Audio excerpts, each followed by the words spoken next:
ఏం చెప్తాడు ఏంది ఏం కథ సారో శరార్థి బాగురా ఏం సంగతి ఎట సంగతి తొలకరి వానలు సురువు కాబోతున్నాయి. మరి ఎట్లా నాసంటి అడుగు పట్టుకొని ఉంటోళ్ళు ఎట్లా ఉండాలి?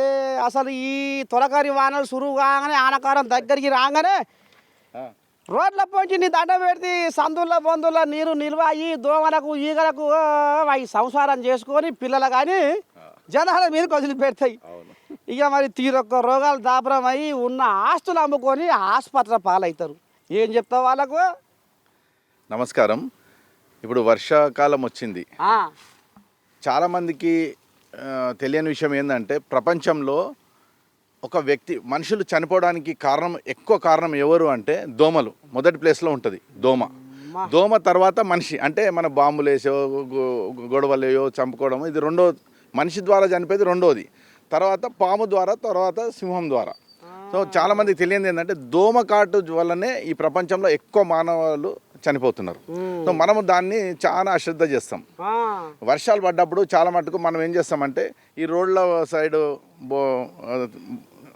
అవి చిన్న చిన్న వస్తువులు తింటాం. రోడ్డు సైడు గప్చుప్లని అవి అని ఇవన్నీ పానీపూరీలని అవి ఇప్పుడు ఇప్పుడు ఆర్డర్లు కూడా పెట్టుకుంటున్నారు. రోడ్ల మీద తిండికే ఎక్కువ ఇప్పుడు జనాలు ఆపోచన చూపిస్తుర్రు.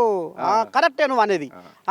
అలాగే మనం రోడ్ల సైడ్లో పండ్లు తింటాం. పండ్లు నిండు పండు తింటే పర్వాలేదు, కట్ చేసిన ముక్కలు ఉంటాయి చూడు, ఆ పండ్లు తినొద్దు. దాని మీద ఈ వర్షాకాలంలో తేమ వచ్చి దానివల్ల మనకు చాలా ఆరోగ్య సమస్యలు ఏర్పడతాయి. చాలా మందికి పండ్ల విషయం తెలియదు.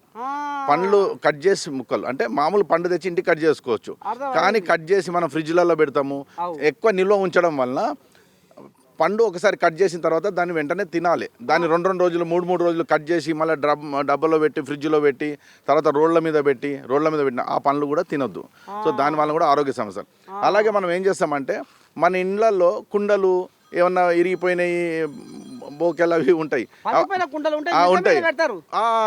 ఎందుకంటే ఎప్పుడు పని చేస్తుందో అది ఏం పని చేస్తుంది అంటే దాంట్లో ఈ వర్షం పడ్డప్పుడు నీళ్లు నిలవ అయ్యి దాంట్లో దోమలు స్టార్ట్ అయ్యి అవే మనం కలిస్తే అవి వాళ్ళనే పిల్లలకు మనకు ఆరోగ్య సమస్యలు వస్తాయి. అలాగే